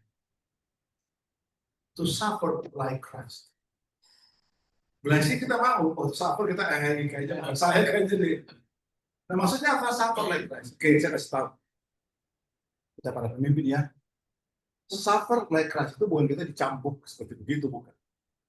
Tetapi suffer yang Tuhan alami kan bukan cuma suffer secara fisikal. Kan kita selalu baca salib kan. Apa yang Tuhan suffer? Suffernya dia apa? Suffer, bisa contoh teman-teman terbaik dia. Itu menyangkal dan meninggalkan. Orang-orang yang beragama mengutuki dia. Orang-orang yang ada di situ mencemooh dia. Padahal dia adalah Tuhan, dia nggak ada salah apa-apa. Itu kan suffer namanya kan. Nah kita sekarang tidak perlu suffer secara fisik, tetapi dalam hubungan ini kan ada yang namanya, ada bisa begitu kan, di mana kita sudah baik, kita dapat perlakuan tidak baik. Itu namanya suffer. Jangan kita marah. Kalau itu gereja macam apa ini? Saya nggak mau lagi jadi pemimpin di sini. Saya nggak mau jadi pemimpin. Jangan begitu. Itu panggilan kita untuk seperti itu, untuk mengalami ujian iman kita. Itu suffer like Christ. Dan kalau kita bisa melewati itu berarti kita become stronger like Christ. Dipanggilnya itu maksudnya. Jangan mau cuma terima blessing, tapi suffer kita nggak mau. Jangan dong. Itulah sebabnya kalau jadi pemimpin itu adalah blessing juga. Karena ujiannya lebih banyak di sini. Jelas maksudnya? Tapi kita tahu kita bertahan karena salah satu panggilan kita adalah suffer. Jadi bilang kepada orang beriman, saudara begini, kalau satu waktu ada orang sesama anggota gereja, dia nipu kamu. Dia menyebut dia berada atau sister nipu kamu. Gimana sikap kamu pada dia? Dia bilang, ini kan masih baru kan, kita sudah bicara hal-hal yang namanya yang mungkin bisa terjadi. Dia bilang adalah, bagaimana? Ya, akhirnya bicara bahwa kan itu kamu ditipu, dijual. Ya udah jual Tuhan Yesus sudah 30 kepintaran. Kan perasaannya itu kan, you betray my trust. Kan itu perasaannya kan. Nah itulah Tuhan suffer. Itulah kita suffer seperti begitu. Jadi kalau ada itu, kamu bilang adalah haleluya, puji Tuhan. Berarti saya akan menjadi makna mirip dengan Yesus. Itu tujuannya. Itu maksud. Sebab kita para pemimpin jangan berharap bahwa punya anak bimbing, pasti anak bimbing yang OB pembimbingnya. Dikasih tahu, datang. Jangan begitu. Kita kontak 100 kali gak dibalas. Kita bilang adalah itulah penceritaan Yesus. Ayo, itu maksudnya. Jangan baru ASPS sekali 2 kali 3 hari langsung blok nomor teleponnya. Udah nggak mau ke situ. Jelas maksudnya. Itu panggilannya. Oke? Itu panggilannya. Dan kita akan terlatih lagi. Roma 1 ayat 7 dipanggil kudus. Kita tahu, sudah pelajari. Dan yang kelima adalah kita dipanggil untuk mengasihi satu sama lain. You brothers have been called to liberty, not only to use liberty, but by love serve one another. Kamu telah dipanggil untuk kebebasan, tapi gunakan kebebasan itu mengasihi dan melayani sama orang. Itu panggilan.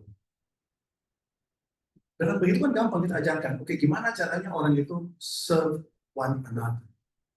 Ajar dia kalau kamu ke gereja, kamu datang jangan lupa saling menyapa satu sama lain. Jangan datang duduk kemudian diam. Waktu ketemu datang ke gereja pertama kali, berapa kabar? Jabat tangan orang, kasih hak teman itu kamu gak keberatan. Fellowship sama si A, si B, si C, ngobrol kemana-mana. Itu namanya aturan serve one another. Diminta jadi asyir, ayo saya mau jadi asyir, dan guru sekolah minggu, ayo saya jadi guru sekolah minggu. Kalau memang talenta bernyanyi, ayo saya akan bernyanyi. Oke, apa aja kita pakai untuk supaya kita bisa mulai bersama. Itu Pak. Makanya setiap proses pembentukan jadi kalau kita teliti dalam dari awal kita sudah prepare hati mereka. Ini bagian yang tidak didapatkan dalam pelajaran waktu kita ngambil gaspol, betul. Makanya disebut pelajaran lanjutan untuk membentuk dia supaya dia siap masuk menjadi bagian dari program. Oke, lanjut. Nah, inilah dari sinilah hasilnya. Dari Fishers of Men, Blessing, Pursuit dengan Life, menderita seperti Kristus, orang kudus, one another. Hasilnya adalah kita punya kebanggaan. Kita adalah umat yang terpilih. Kita adalah imamat rajani milik orang umat kudus, dan kita adalah seorang pemberita firman. Inilah risau sebagai orang. Maka saya bilang pada bagian ini bersisten. Take time. Ambil waktu 3, 4, 5 kali pertemuan. Sampai orang itu get it, siapa diri. Jangan cepat-cepat pindah. Selalu ambil satu topik sampai dia ngerti. Bikin dia, kasih dia tugas. Evaluasi, what do you think? Sampai dia get. Follow up. Kemudian di meeting yang berikut satu poin lagi sampai dia get it semua. Baru pindah kepada pelajaran PNL. Maka saya bilang 6 bulan prosesnya dipuncak. Jelas maksudnya ya? So itulah nafasnya atau filosofinya. Karena kita mau setelah orang itu jadi murid Tuhan, dia itu dipersiapkan untuk dia masuk jadi bagian dari kelompok. Oke? Itu kira-kira. Nah, sampai di sini pelajaran kita. Saya silakan ada yang bertanya, silakan.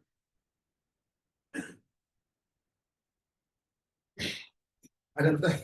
Kasih tepuk tangan dulu. Terima kasih. Tegang semua karena daging semua. Lagi semua.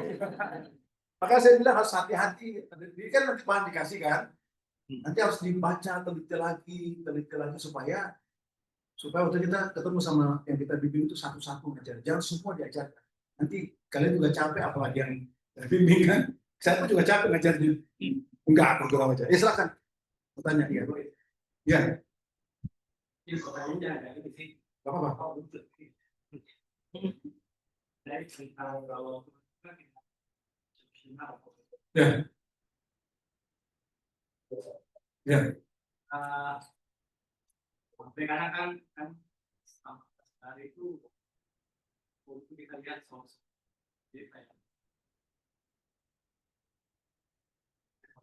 tapi kalau untuk modelnya kita orang besar tentang kebutuhan juga, ini kan kebutuhan juga orang yang tidak ngerti apa yang kita ngerti aja. Contoh kayak mengusir setan. Yesus sendiri lakukan itu. Oke. Terus ya. Bagaimana kalau ada permintaan seperti itu? Gimana harusnya kita? Oke. Good question. Ya, pertama begini. Ada yang namanya pola Alkitab. Jadi kalau orang tanya kita bilang, oke, mari kita lihat pola Alkitab. Pola, pattern. Pattern pertama adalah begini. Ask question bagi kita. Pada zaman Musa, pada zaman Abraham, Daud lah, pada zaman hakim-hakim, raja-raja, ada enggak cerita orang kerasukan? Ada enggak? The answer adalah hampir tidak ada. Mungkin ada, tapi tidak pernah tercatat, berarti tidak penting berarti. Fast forward, zaman mereka di pembuangan. Fast forward, mereka balik pembuangan. Adakah dari kitab Maleakhi, Esra, Nehemia, Hagai, Sakaraya, orang menceritakan kerasukan dalam Alkitab? Yang adalah tidak ada. Why tiba-tiba datang zaman Yesus, jumlah orang kerasukan menjadi banyak sekali dibandingkan dengan Alkitab sebelum. Itu namanya pattern of the Bible. Dengan begitu aja kita find the answer. Bahwa kemungkinan besar peristiwa itu terjadi ketika iblis sementara berusaha dengan segiat-giatnya menggagalkan rencana penyelamatan Kristus. Yang kedua adalah kita mulai blocking lebih detail lagi. Ask question. Peristiwa orang kerasukan itu di mana-mana saja. Jawabannya adalah semua ada kecuali di Yerusalem atau mendekat ke Yerusalem. Jadi semua cerita kerasukan itu jauh dari Yerusalem. Karena Yerusalem pusat keagamaan. Maka kita melihat bahwa sebenarnya peristiwa itu terjadi ketika banyak orang yang dipenuhi di pedesaan dan daerah-daerah di mana orang masih ada mixing dengan penyembahan berhala. Oke? Maka kemudian ketika orang yang mixing dengan penyembahan berhala, logikanya tidak jalan sebenarnya. Lebih banyak yang terjadi adalah intuisi atau apa namanya cerita rakyat pamali yang dapat dipetik. Contoh, Ibu Hamil harus bawa gunting. Benar nggak Ibu Hamil bawa gunting? Ada sini Ibu Hamil bawa gunting? Sudah berarti nggak jelas ini. Kalau itu daerah timur masih bayi kalau lahir pakai buah pala di sini supaya jangan diganggu hal. Kan itu nggak penting kan? Apalagi kalau tidur bayi taruh Alkitab di kepalanya. Sih, kenapa kita bisa punya pikiran begitu? Superstitious. Kenapa? Karena kita pikir ada magical power. Dan semua yang superstitious terjadi ketika orang tidak benar-benar educated. Atau tidak logis cara berpikir. Betul ya? Nah, ini yang kita perlu jelaskan. Kenapa di gereja kita tidak ada kerasukan? Ayo, the answer adalah kita very strong dalam knowledge of the Bible. Kita fokus pada mind. Everything kita konfrontasi dengan Bible. Jadi tidak ada namanya superstitious di gereja. Makanya tidak mungkin orang bermain berdua area itu. Itu yang kedua. Jadi kalau kita perhatikan dalam sejarah cuma pada lebih banyak zaman Yesus. Setelah itu kemudian terjadi kebanyakan di luar Yerusalem dan sebagian besar di luar Yerusalem, semua di luar Yerusalem. Dan yang paling intens adalah daerah-daerah yang kalau kita perhatikan geografinya, daerah yang antara kuasa kegelapan, berhala itu mereka banyak praktekkan. Kan bisa lihat dari sejarah pecahnya kerajaan Herodes dan dibagi atas 4 anaknya kan. Dan daerah yang Gerasa, Genesaret yang itu daerah yang sebenarnya daerah di luar daripada Yahudi. Dan situ aja kita bisa make a conclusion. Dan ini yang orang-orang kata karismatik tidak bisa ngerti karena mereka tidak pernah pakai logika Alkitab. Mereka tidak lihat Alkitab dari logika pola dari. Maka kesimpulan kita adalah kalau ada gereja yang mempraktekkan pengusiran setan, itu sebenarnya gereja itu tidak rohani. Karena secara biblika kita bisa bilang bahwa itu terjadi di luar itu. Bukan daerah yang orang rohani. Nah sekarang bagaimana kalau orang kerasukan? Datang aja, pegang tangannya, bilang bahwa Tuhan Yesus lebih kuat dari kamu. Pergi kamu, udah. Gak usah kayak dalam nama Yesus musuh kamu itu jangan didramatisasi. Yang kita pikir adalah namanya thinking, betul? Thinking itu adalah dalam nama Yesus. Itu yang salah. Seolah-olah kayak setan itu perlu dibentak baru keluar. Ngerti maksudnya? Bilang aja, kecuali memang iblis yang datang, lain lagi ceritanya kalau zaman Yesus kan memang penghulunya datang masalahnya, panglima datang. Kalau sekarang kan sudah tidak lagi, sudah dikalahkan oleh Tuhan Yesus. Namun yang kita hadapi sekarang kebanyakan adalah karena orang itu ada psikonya. Bukan karena kuasa itu. Satu waktu di rumah kami, di tempat kompleks kami ada satu orang datang ke rumah. Pak itu yang suka cari pagi itu. Pak Pendeta, rumah itu ada anak kerasukan. Saya bilang, iya, kan Pak Pendeta tolong doakan. Dan anak meminta orang tua. Oke, dia diam-diam. Kemudian mungkin ini gimana? Saya tanya, gimana sikap ini ceritanya? Sebenarnya bukan kerasukan. Ini ada gangguan sedikit psikisnya ada sebenarnya. Sebenarnya kalau ditarik balik pasti ada mengalami traumatik, experience segala macam. Tapi karena orang tidak memahami, tidak pernah baca tentang psikologi, si pendeta yang datang bisa melayani, kemudian doa pakai pengusiran segala macam. Kalau itu diusir betul, harusnya kan anak itu sudah hilang. Ini enggak, dia secara periode mesti datang lagi. Berarti setan langganan kalau gitu kan namanya kan. Mana di Alkitab Tuhan usir setan keluar, kemudian halo, saya balik lagi. Kan begitunya. Dan yang terjadi oleh mereka kan begitu. Bisa yang sama bolak-balik. Kan begitu, kerja Tuhan kan sekali usir ya udah keluar. Kalau kita melakukan, mengusir aja gitu. Oke, berapa perdatangan dan berdoa. Maksudnya itu. Asal jangan takut. Maksudnya kan kita juga ada takutnya kan. Kalau nggak takut ya maju aja kayak gitu.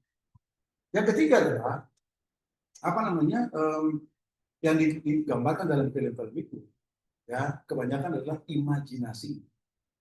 Kebanyakan di Amerika karena terlalu banyak dibiarkan psikologi ini berkembang, orang juga menganggap bahwa itu betul. Makanya muncullah satu orang punya 3 jenis kelamin. He, she, satu lagi, makanya disebut they. Jadi dia bilang dia itu misalnya satu orang tapi ada 3 kepribadian, 3 kelamin. Jadi bukan nggak boleh bilang she atau bilang he, nggak boleh they dipanggil they. So satu orang bikin joke begini. One day my friend come to me and said, saya mau invite teman saya. And they will come. They will come. I will bring my friend that they will come. So dia pikir, wah datang berarti banyak. Ya siapkan makanan. Menjual makanan, beberapa kan. Tiba-tiba datang 2 orang. Dia bilang, where are they? Dia bilang, this is they. Jadi mereka, this is they maksudnya, where are they? Dia pikir they itu kan banyak orang. Mereka itu 1 orang. Kan Amerika kan begitu kan. Kenapa orang bisa datang, 1 orang bisa jadi panggil they? Kan mereka aja kita bahasa Inggris kan. Bahwa 1 tunggal adalah I, kalau itu saya. Kemudian kalau mereka laki perempuan adalah he or she, betul kan? Kalau 2 orang kita panggil adalah they. Jelas sekarang ini kan 1 orang jadi they. Mereka bikin bahasa, mereka bikin kita pusing juga masalahnya kan. Kenapa orang bisa begitu? Jawaban adalah saya. Psikis sebenarnya. Yang di Amerika begitu terjadi, maka mereka imajinasi mereka aneh-aneh banget. Yang kita nonton tentang exorcism, itu biasa kebanyakan imajinasi. Karena mungkin itu betul. Dan kalau itu betul, berarti memang daerah sana sangat tidak betul. Dan jawabannya. Oke? Terus orang tanya, gimana cara kita mengusir kuasa-kuasa kegelapan orang yang punya ini? Jawabannya adalah dari pengalaman kita. Hanya Pak tadi pertobatan hilang sendiri. Oke? Tanpa perlu kayak kita mengusir waktu. Enggak, dia pergi sendiri. Itu maksudnya karena kemampuan pemikiran. Oke? Masih ya. Ada lagi? Yes. So, ini tadi bicara tentang buku, bicara tentang pembimbingan ya, pembimbingan tentang anak bimbing. Pertanyaan saya sebenarnya kita mau bimbing yang sehat itu sebenarnya berapa grup yang paling sehat ya untuk kita ya, karena di sini kan ini ada suami istri, ada anak-anak, ada keluarga.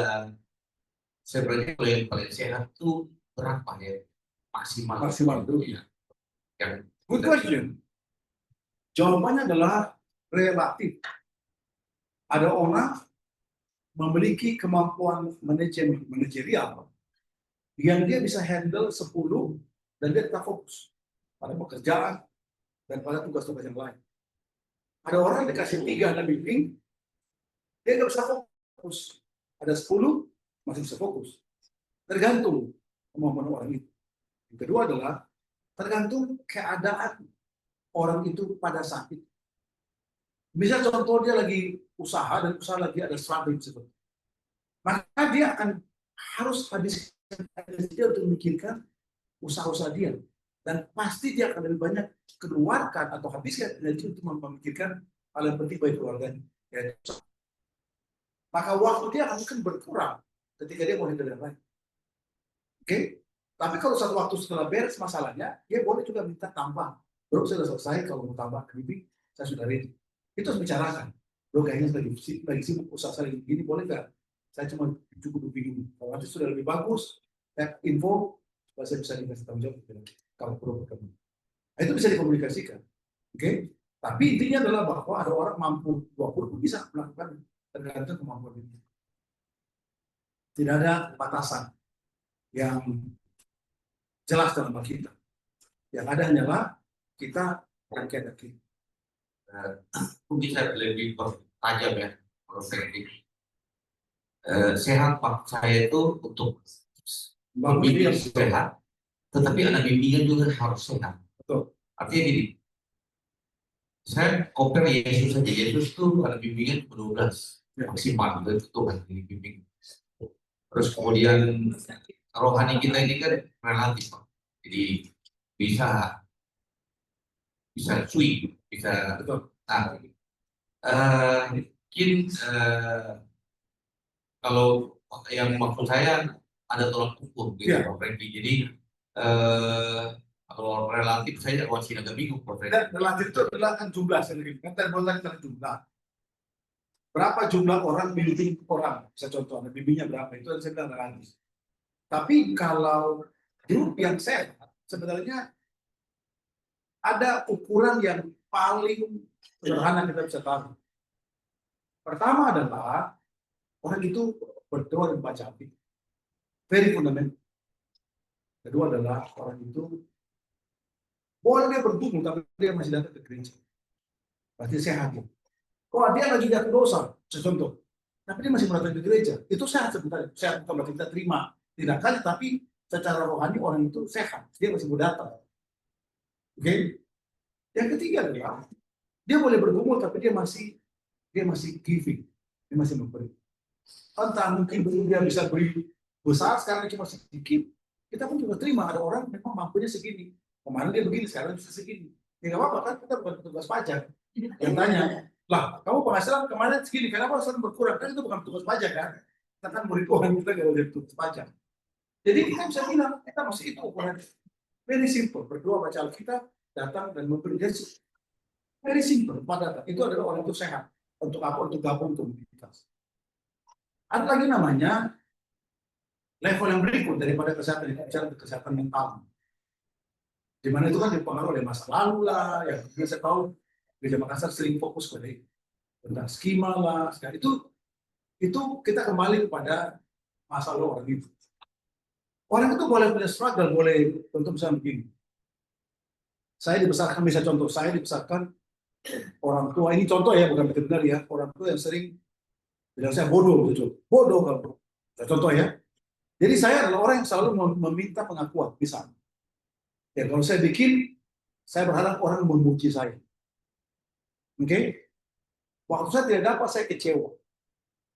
Tapi keempat ini saya masih lakukan. Ngerti nggak?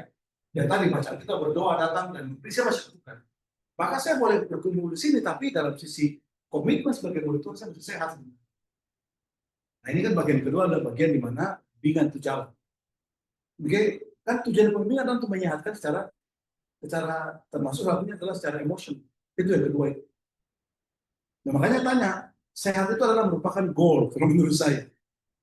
Karena kalau kita bicara sehat semuanya, pasti melalui proses yang panjang. Apakah kita full time ini sehat secara emosi? The answer adalah tidak juga. Ada certain thing of life kita yang masih tidak sehat, yang kita perlu berubah sampai kita mati pun kita masih juga harus berubah. Tapi sehat yang dasar tadi saya bilang adalah ya kita jadi tidak susah.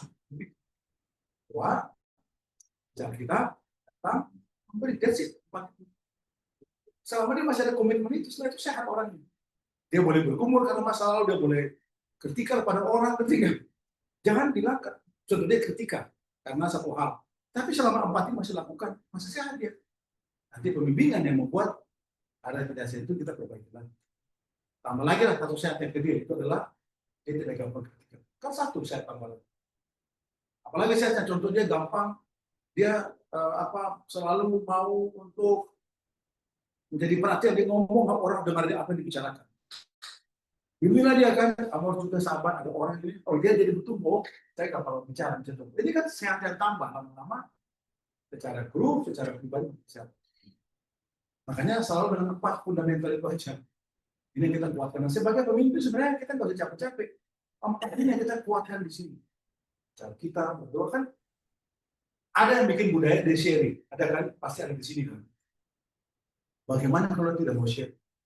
Ya kita ketemu lah bicara Apa alasannya? Kalau dia bilang, gue nggak bisa, take your time. Sampai dia confident dan nyaman. Bang.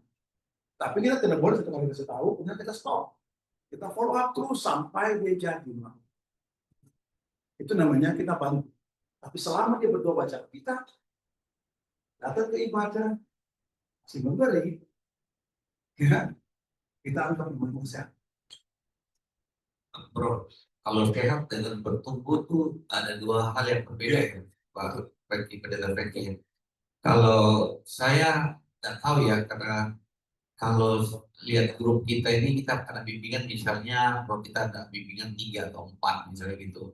Terus ada bimbingan kita itu, kita bagi saya tuh sehat itu, anak bimbingan ini kita bisa membantu dia untuk besok dia dapat keyakinan, dapat passion seperti kita yang kita dapat, untuk kita edukasi dia dan kita bantu dia lagi untuk besok dia mau ambil tanggung jawab untuk juga nanti di grup kita tumbuh, bukan kita membimbing jadi 8 orang atau 3 atau jadi 6 atau 7, tapi kita membimbing makin kurang, misalnya kita tinggal 3 pemimpin bimbing, tapi ada yang keempat dia bisa membimbing 2 couple 3 couple. Maksudnya pertumbuhan dengan sehat tuh topik itu yang bagaimana ya, yang betul jadi dapat untuk gereja yang sehat di small group ini. Thank you. Dari pengalaman, orang yang memimpin itu biasanya karena kompetensi. Memang dia ada kompetensi yang memimpin. Ada. Dia contoh misalkan sekolah, manajer, jadi direktur, dia punya kompetensi untuk dunia. Dia tumbuh tidak tumbuh, dia mampu memimpin karena memang di gereja kan leadership itu kan lebih kepada manajerial. Kasih ingatkan, didakwa, data, cerita ada kan motivasi itu kan partnya kan. Sehat secara pribadi itu kan banyak definisinya. Secara emosi, secara rohani, kan banyak. Bertumbuh bukan berarti dia sehat. Karena bertumbuh itu biasanya karena tiba-tiba di tahun istri bilang ada studi yang tinggal Makassar. Contoh kan, dia bertumbuh, kita handle, kemampuan kita memimpin dan mengajar kita. Tapi jumlah bertumbuh di gereja bukan berarti otomatis gereja sehat. Makanya sehat itu adalah proses waktu yang panjang. Guru bertumbuh memang itu jalan kami sebagai murid Tuhan. Kan Tuhan tidak bilang begini. Jadi kan semua masa menjadi murid itu, ajarin mereka supaya mereka menjadi sehat. Kan tidak begitu. Untuk mereka obey everything I command. Jadi sebenarnya goal kita bukan orang sehat sebenarnya. Goal kita adalah orang obey firman Tuhan. That's the goal. Di dalam proses itu adalah penyehatan termasuk firman. Tapi apakah kita sempurna? Enggak. Dia bilang obey everything. Means everything. Nah, orang yang sehat adalah orang yang bisa obey everything. Itu sehat. Maka tumbuh berbentuk sehat. Apa sih berbentuk tumbuh bukan sehat. Tumbuh berbentuk sehat. Betul, tapi orang sehat secara itu pasti bertumbuh. Kan ada juga pelayan yang melayani full time. Tiba-tiba tidak melayani dengan alasan harus sebenarnya alasan dia sebenarnya nipu atau dia bohong selama ini. Kan tidak sehat ya kan? Tapi dia memimpin dan dia bertumbuh. Jadi pertumbuhan dia punya bukan berarti dia sehat. Karena kompetensinya bisa. Tuhan bisa pakai semua orang. Itu kira-kira. Ya, semoga bisa bantu. Ya. Bro, utama. Sehat lah. Ya. Thank you. Thank you, bro. Ya. Ada lagi tentang materi ya, silakan. Bro Adi dulu. Ya. Sama-sama Adi. Thank you, Pak. Tapi yang lain dikali. Dari kategori 4 tadi Pak, saya nanya yang kalau misalnya dari 4 itu betul-betul stuck gitu dari anak bimbingan kita, apa yang kita lakukan untuk bantu dia gitu. Thank you. Ya. Gini. Kalau orang melakukan yang fundamental tidak bisa. Kita mungkin harus bilang kayaknya kamu gak cocok di sini. Kayaknya kamu gak cocok di sini. Harus akui bahwa dia gak cocok di sini. Gak cocok di sini maksudnya. Saya tanya, baca Alkitab ini tidak mau sih. Kamu masa kita sebagai murid baca Alkitab gak mau baca Alkitab? Iya, itu makanya. Tapi ini maksudnya Ada kadang spesial. Oh, kalau spesial Lain cerita. kalau spesial itu lagi gitu. Kita kan cara normal. Iya, standar normal. Special need. Misalkan dia punya disleksia. Huruf itu benar-benar di permata dia.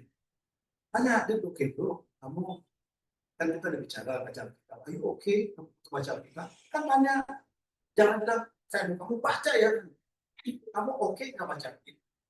Dia bilang nggak oke saya. Nah, waktu dia bilang nggak oke, bisa dua hal, dia memang benar atau memang dia tidak mau yang tadi disleksia itu dari orang begitu kan? Kita bilang atau ada orang mungkin tidak bisa baca atau huruf alias. Kan kita nggak tahu.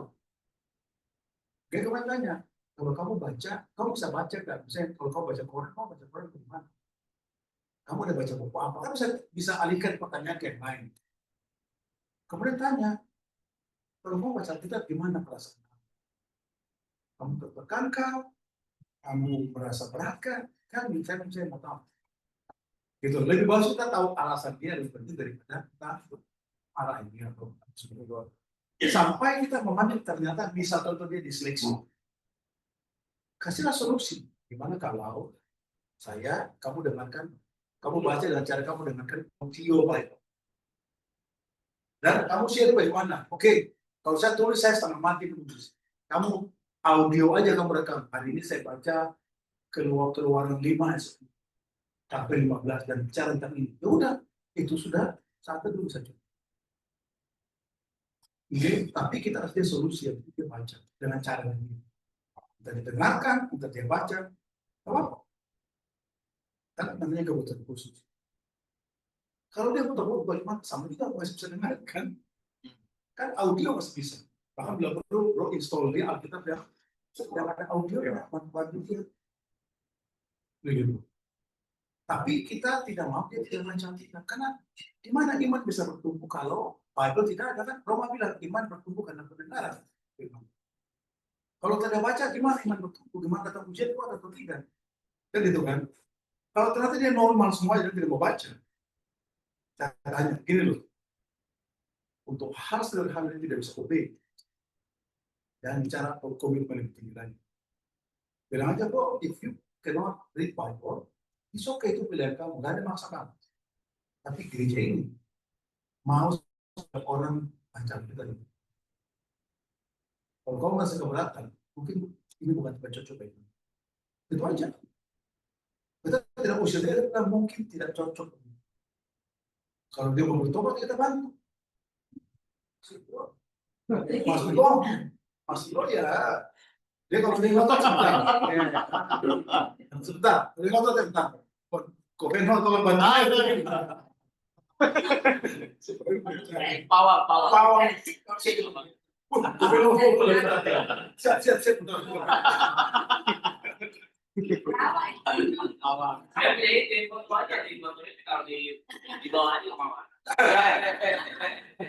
Saya lagi membangun budaya baca karena sekarang ada satu leader yang kita turunkan dia dan kita harus take over group singles. Jadi saya dari ahli benar PDA leader atur jadwal segala macam betul kayak PDA leader. Kalau masuk dalamnya suruh mereka baca dan share. Jadi mau tidak mau kita harus share satu saya di situ. Saya berusaha untuk bikin sesederhana mungkin supaya jangan terlalu knowledgeable seperti saya. Saya betul-betul puas sederhana Pak. Dan saya perhatikan setelah saya lakukan itu, kan saya lagi keluar kota, lagi berhenti nih karena saya sibuk banget untuk pelajaran. Kalau saya balik Jakarta, saya akan start lagi, melanjutkan kan. Tapi saya perhatikan setelah saya bikin, ada yang ikut.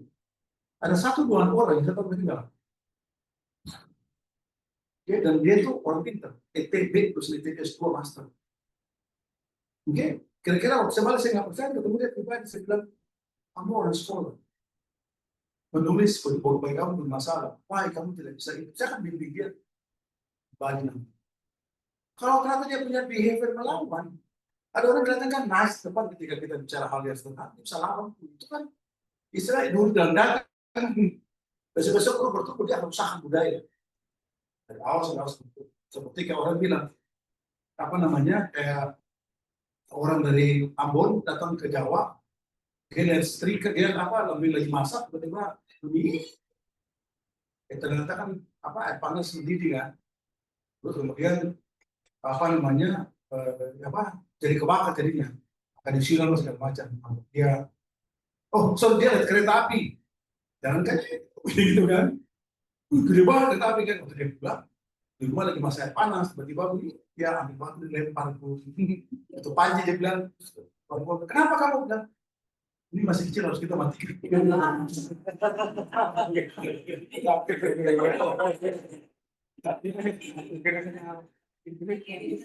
belakang bunyi panci kan, dia keluar dia pukul, itu panci kan. Terus saya bilang, kenapa kau pukul? Dari kecil sudah kita lawan, kalau dari besar kita api dan bunyi besar.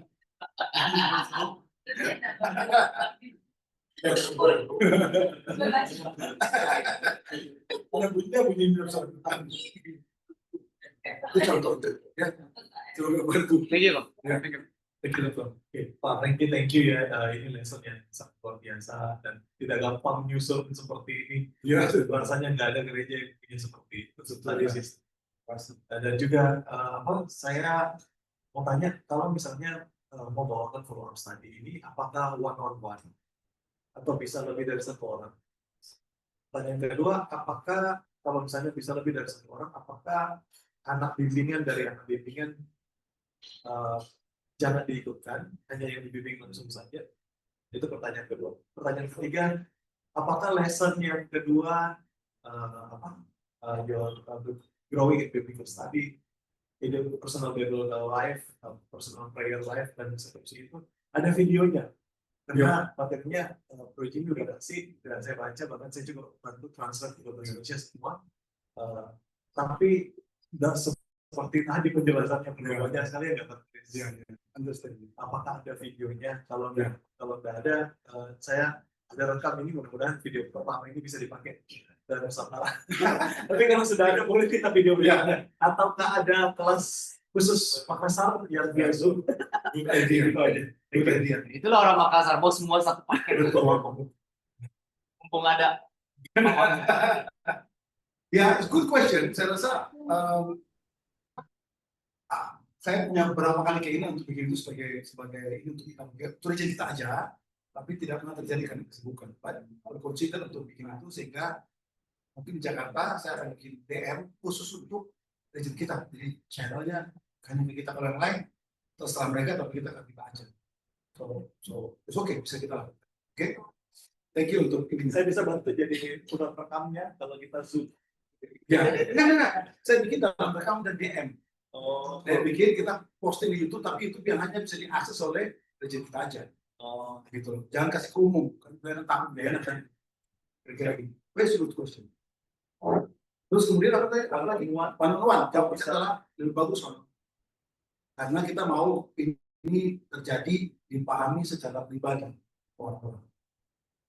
Jelasnya. Nah, kalau ada bagusnya adalah ada pembimbing dan anak bimbingnya. Jadi kita ngajar anak bimbing juga dengar, supaya proses ini repetisi kepada generasi. Oke, siap. Itu kira-kira. Nanti kalau pelajaran tentang puasa, saya suka pelajaran tentang puasa. Amazing menurut saya. Ada PDF. Iya, ada PDF-nya ada. Contoh ya. For me amazing tentang fasting saya lihat.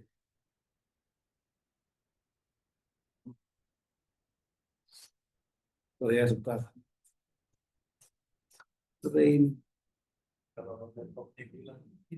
Ya. Nah, ini dia. Mana fasting? Fasting ada. Paling kanan nomor 2 dari atas. Nah, ini special exercise. Lihat ya, contoh ya. Just an example aja. Oke, fasting. Ya, bicara tentang contoh, saya Matius, dia bilang, saya anggap sebagai namanya spiritual exercise. Ibadah adalah latihan rohani, latihan badani, ada juga latihan rohani. Oke, kemudian lanjut.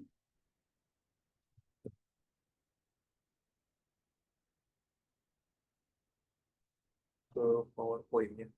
Keynote. Bukan PDF ya. PDF ya. Bukannya pakai apa ya Pak? Berarti pakai foto. Foto-foto. Review. Oke, siap. Ya. Jadi kita agak fast forward aja contoh ya. misalkan exercise, healthiness, apalah bahasanya bahasa. Kemudian saya gambarkan dulu para atlet dia belajar angkat beban pertama dari kecil besar sampai angkat besar itu betul. Di Romawi cara mereka melatih atlet angkat beban itu dari kecil sampai besar sampai besar. Saya cara berlatih. Kemudian ini gimnasia namanya, kita pelajari dan cara spray. Dan ini bicara contoh efek sudah bicara, why have we fasted and we didn't see? Why we have humbled ourselves and didn't take no notice?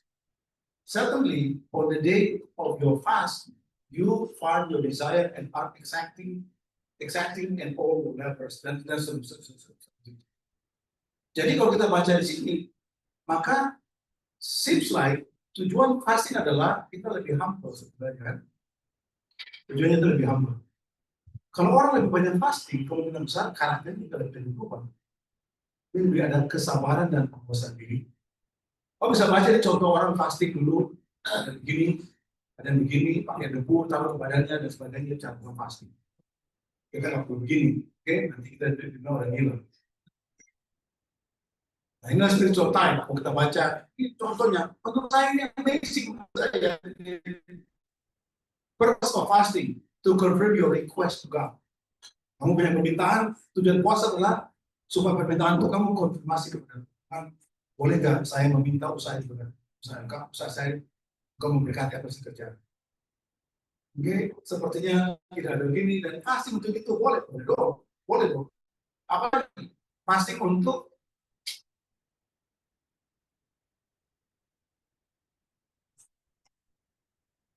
express condolences, untuk menyatakan rasa berduka cita.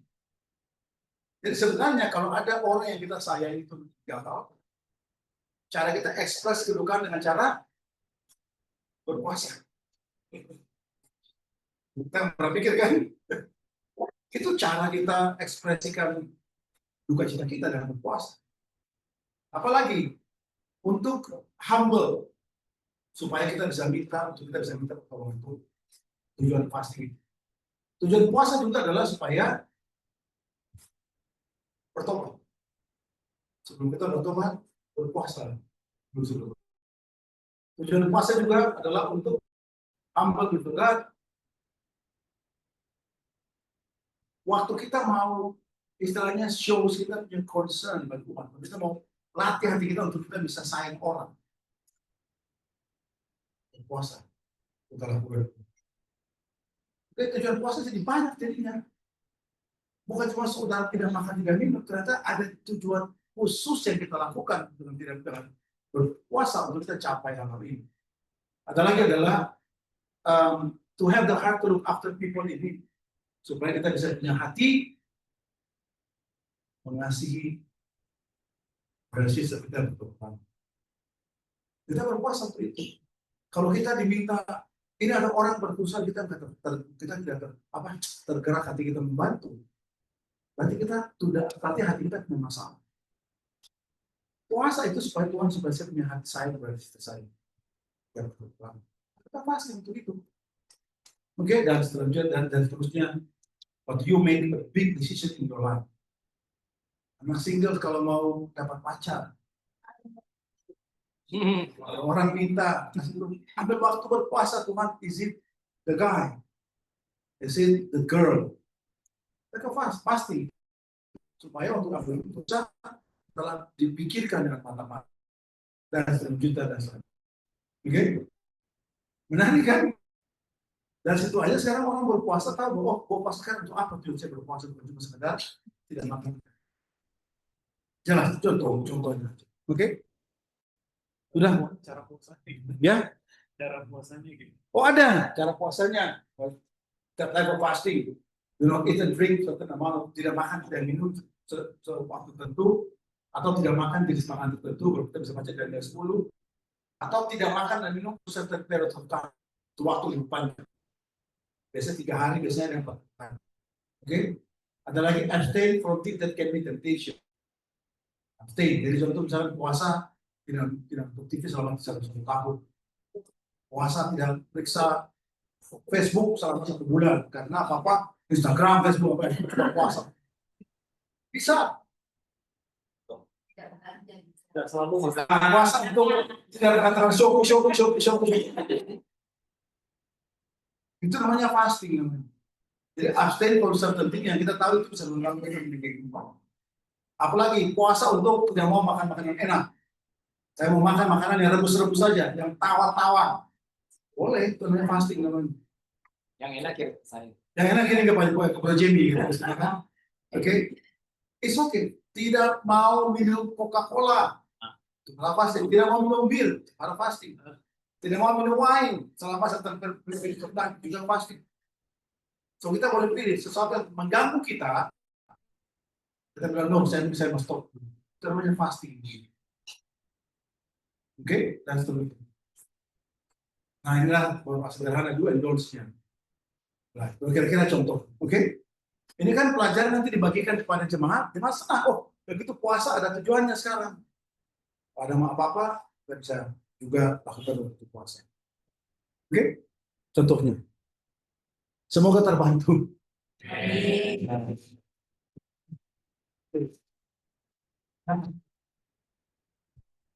Oke, mari kita terima kasih dengan